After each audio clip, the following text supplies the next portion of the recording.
Half a century after he entered Congress as a senator, Joe Biden returned to deliver his first address as the 46th U.S. president. Here are the key moments.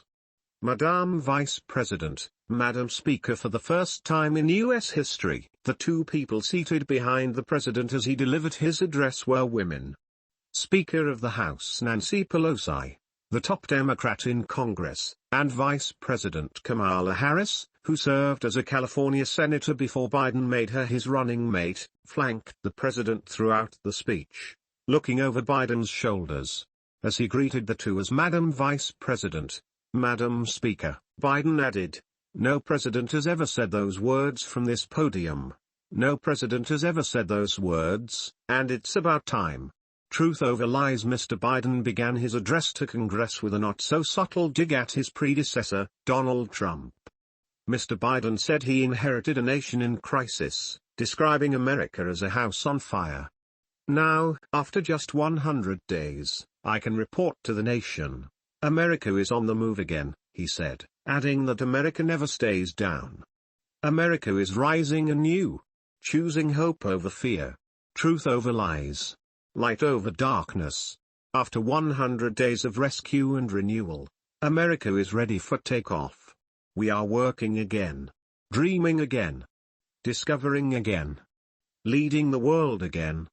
Root out systemic racism. Racial tensions have been at new highs in the past year following the May 2020 death of George Floyd in Minneapolis. Mr. Biden referred in his address to Mr. Floyd's murder at the hands of an officer, saying, "We have all seen the knee of injustice on the neck of Black America.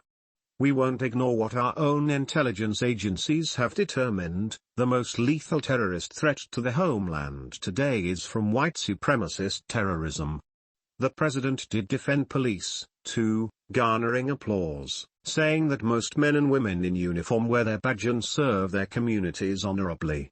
But he said work must be done to rebuild trust between law enforcement and the people they serve, to root out systemic racism in our criminal justice system. Wealthy need to pay their fair share. Much of Biden's speech focused on selling his big budget plans for overhauling U.S. infrastructure and social programs, all of which would rely on hiking taxes on the rich. The president insisted on Wednesday night that this was fair play. It's time for corporate America and the wealthiest 1% of Americans to pay their fair share. Just pay their fair share, he said. A lot of companies evade taxes through tax havens from Switzerland to Bermuda to the Cayman Islands, and they benefit from tax loopholes and deductions that allow for offshoring jobs and shifting profits overseas. That's not right. Mr. Biden emphasized his proposed tax reforms would help reward work, not wealth, and affect 0.3% of all Americans.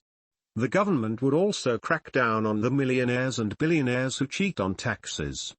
"Look, I'm not out to punish anyone, but I will not add to the tax burden of the middle class of this country," Mr. Biden said. "What I've proposed is fair. We have to prove democracy still works." Mr. Biden closed the evening by recalling the events of the 6th of January when Trump supporters stormed the U.S. Capitol, and asked lawmakers to prove democracy can rise above such actions. At the start of his speech, he called this riot the worst attack on our democracy since the Civil War.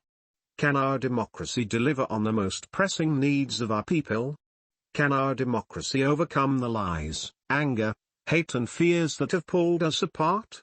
America's adversaries, the autocrats of the world, are betting it can't, he said. They believe we are too full of anger and division and rage. They look at the images of the mob that assaulted this Capitol as proof that the sun is setting on American democracy. They are wrong. And we have to prove them wrong. We have to prove democracy still works.